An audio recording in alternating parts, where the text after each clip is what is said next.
É agora, uma viagem pelo reino dos faraós negros. Nossa viagem pelo maior rio da África chega ao deserto e desvenda o enigma de pirâmides construídas há mais de 2.500 anos. Os repórteres Sônia Bride e Paulo Zero mostram vestígios de um reino que dominou o norte do continente africano e conquistou até o poderoso Egito. É a jornada da vida, Rio Nilo.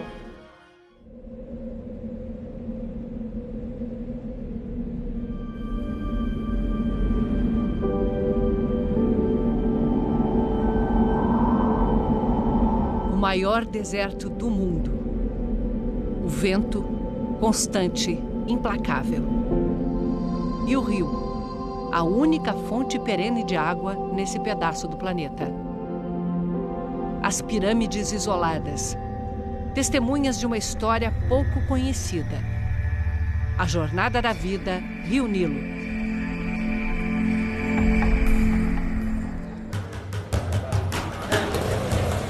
Estamos no Sudão, um país que acabou de ser dividido em dois. Na capital, Khartoum, não há sinais visíveis do conflito que continua em vários pontos do país.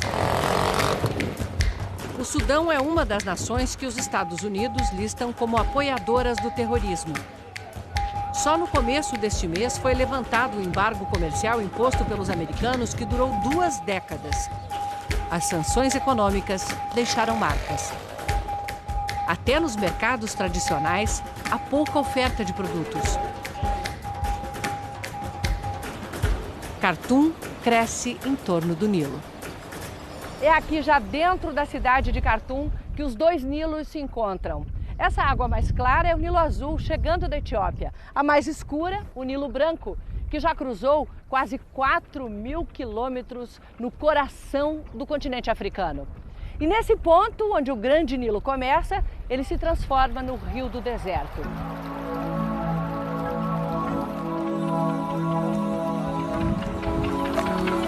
Em todo o percurso, esse barulho estará presente. As bombas de irrigação.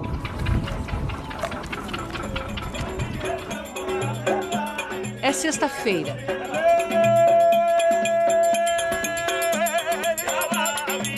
Dia de dança para os derviches.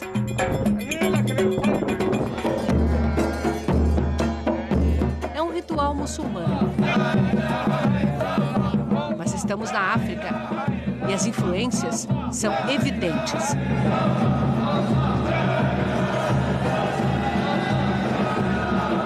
O canto é uma recitação de todos os nomes de Deus. Alá.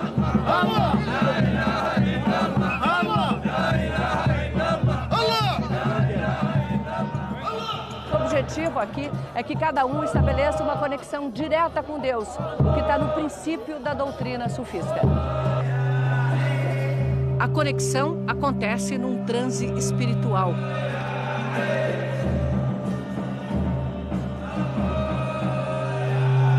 E só acaba quando o sol se põe.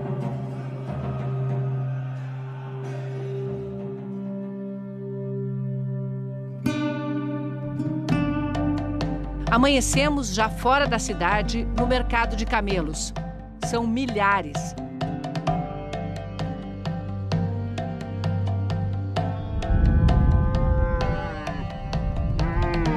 A perna amarrada é para mantê-los em seus lugares. A maioria dos camelos vai parar nos açougues do Egito. Já se foi o tempo em que eles eram indispensáveis para enfrentar a imensidão de areia. Nesse trecho, o Saara se chama Deserto da Núbia, que é o nome antigo do Sudão.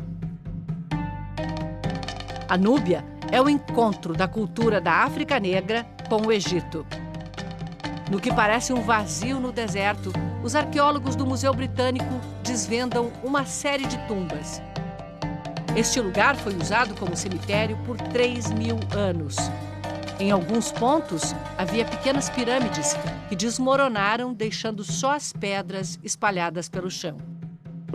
A gente analisa as tumbas e os restos mortais e descobre como essas pessoas viviam, o que comiam, as doenças, os acidentes, tudo o que sofreram em suas vidas. Os ossos revelam vidas violentas. Este é um antebraço fraturado. É incrível, os ossos nos trazem muita informação. É como um professor meu sempre diz, os ossos não mentem jamais. A cerâmica fina, delicada, comprova a sofisticação da cultura. Miçangas de vidro, pedras semi-preciosas, casca de ovo de avestruz. Where did they find the ostrich?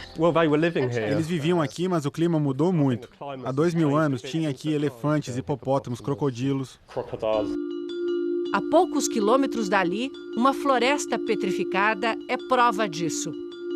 Troncos inteiros, até a raiz, de árvores imensas que cresciam num clima úmido. O Nilo aqui se espalhava, formando lagos. Mas no fim da Era do Gelo, mudou o clima. As fontes secaram. O Nilo se tornou um rio com leito definido. E os povos se concentraram nas margens. O arqueólogo Vincent Francini, do Museu Nacional do Sudão, é um dos maiores especialistas em história da Núbia, que é a história do povo com o Nilo.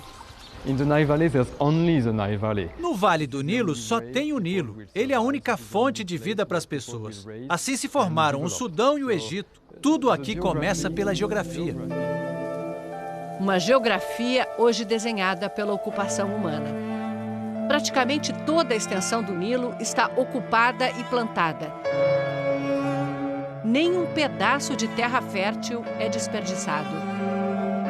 E canais de irrigação espalham a vida do Nilo para muito além das margens.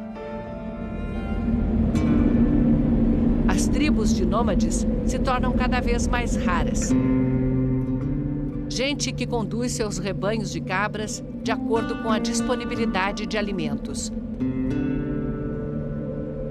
Madija já atravessou quase um século nessa vida castigada pelo vento.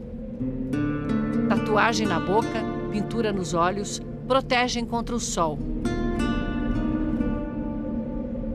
Aos 93 anos, nunca foi à cidade e nem se habitua a elogios. A senhora é muito bonita.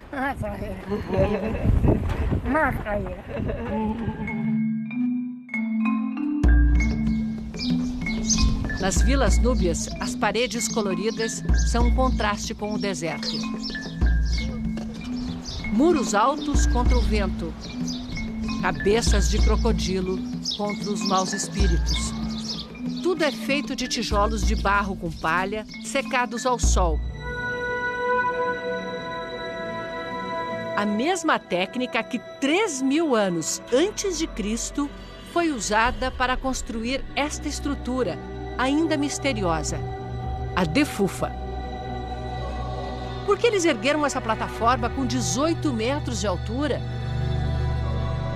Seria um local de cerimônias religiosas? Ao redor da Defufa havia uma cidade, Kerma, capital do reino núbio de Kushi. Essa estatueta simboliza o poder militar e econômico da Núbia. O rei arqueiro, o arco que ele segurava, sumiu.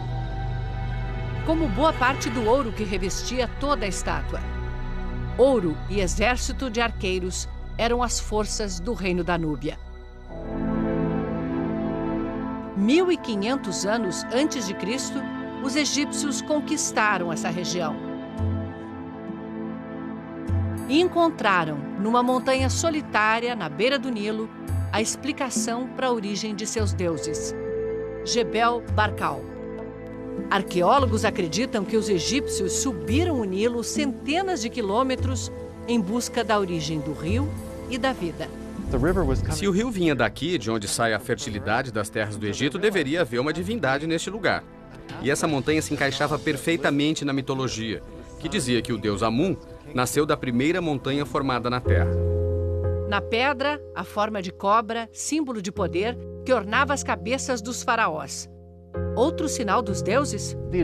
Os faraós egípcios vieram até aqui. Foram 3 meses de uma viagem difícil pelo Nilo. E aqui construíram um imenso templo. Ele se estendia do rio até a boca da montanha. Cavado na pedra, um último templo, a morada do deus Amun. Durante 1000 anos, Jebel Barkal foi o ponto de confirmação do poder divino de seus faraós. Quando eles saíram da Núbia, deixaram para trás um reino organizado, seguindo os deuses e a cultura egípcios. Com o tempo, os reis da Núbia passaram a acreditar que se eles recebiam o poder diretamente do deus Amun, aqui nessa montanha sagrada, dentro do território deles, então eram os legítimos senhores de todo o Vale do Nilo. Foi com essa convicção que eles partiram daqui para conquistar o Egito e fundar a dinastia dos faraós negros. Os faraós negros reinaram sobre todo o Vale do Nilo por 1 século, eternizados em granito, vestidos como egípcios, mas com os inconfundíveis traços núbios. O interessante é que eles entraram no Egito não como conquistadores. Eles realmente acreditavam que eram os verdadeiros herdeiros do trono do Egito. O mais poderoso faraó negro foi Taharka. Ele liderou o exército egípcio até Jerusalém para ajudar os hebreus a proteger a cidade contra uma invasão assíria. Mas para a maioria dos estudiosos, isso ficou esquecido como a estátua de Taharka caída no deserto. Por quê? Tinha um certo racismo entre estudiosos no século passado, mas isso está mudando dramaticamente. Os faraós negros reinavam no Egito, mas eram enterrados na Núbia. Aqui reviveram a tradição das pirâmides. Tesouros arqueológicos sem ninguém para vê-los.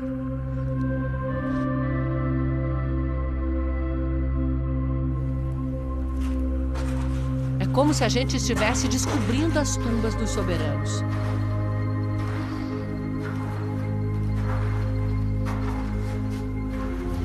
Encontrando as câmaras mortuárias de uma rainha que viveu há 2.500 anos. A mãe de um faraó enterrada segundo o ritual egípcio.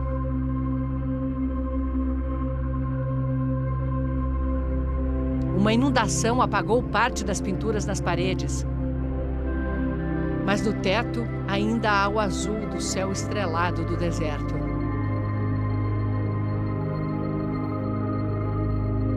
Quando a dinastia dos faraós negros caiu, eles voltaram para a Núbia. E aqui desenvolveram uma civilização sem igual. Meroé, a maior concentração de pirâmides do mundo. Bem menores do que as egípcias, mas são muitas. 117 pirâmides em meio às dunas. Um patrimônio da humanidade que mal sabe da sua existência.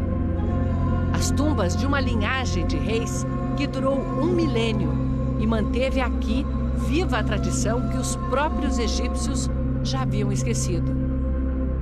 Foi o último povo a adorar os deuses egípcios. Ao longo dos séculos, a cultura africana foi se impondo. Eles desenvolveram sua própria língua escrita. Para entender Meroé, é preciso estudar egiptologia, o Império Greco-Romano e também conhecer a história da África, que era parte desse reino tão original e particular. Em Meroé, como é tradição em boa parte da África Negra, mulheres assumiam o trono com frequência. A Vênus de Meroé, uma rainha representada com as curvas locais. As pirâmides resistiram bem ao tempo, mas não à ganância dos exploradores europeus. Em 1834, um italiano chamado Giuseppe Ferlini veio atrás do tesouro dos núbios e explodiu com dinamite os topos de todas as pirâmides em busca de ouro. O saqueador encontrou pouco ouro, mas destruiu muita história, tornando mais difícil desvendar os mistérios desse reino que sobreviveu a egípcios, gregos e romanos e quase se perdeu no esquecimento.